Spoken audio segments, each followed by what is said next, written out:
ኢሳያስ ይህን ፕሪቶሪያ ለመቅደድ ለማፍረስ ሲሰራ ዴዋን እንደ አደገኛ ያዩዋቸው ሰዎች አሉ። ኤቢሲዲ ብለው አስቀምጠዋል። ፕላን ኤ እነ ጻድቃንን ከዛ እነ ጌታቸውን ከዛ በኋላ ታደሰን ማስወገድ ነው ያለው እቅድ ማለት።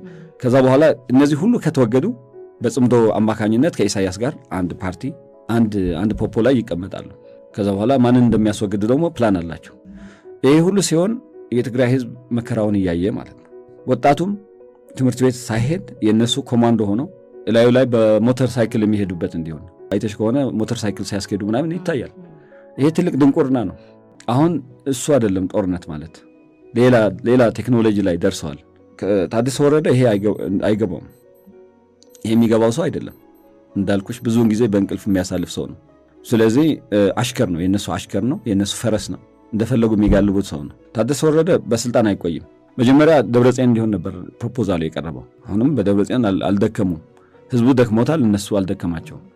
ለምን መሰለሽ? ስልጣኑ ከቤተሰቡ እንዳይወጣ ነው። ከስብሐት ነጋ ቤተሰብ እንዳይወጣ፣ ሌላ ምክንያት የለውም። ታደሰ ወረደ እዛ ሆኖ ከሚያዛቸው ስብሐት ነጋ አልጋ ላይ ሆኖ የሚያዛቸው ነው የሚያስፈጽሙት፣ አሜሪካ ሆኖ ማለት ነው። አሁን እነሱ የሚያደርጉት ታደሰን ማስወገድ ነው። አሁን ያለው አመጽ እሱን ከማስወገዳቸው በፊት እነሱን የሚያስወግድ ነው። ወርፉ ይቀድማቸዋል።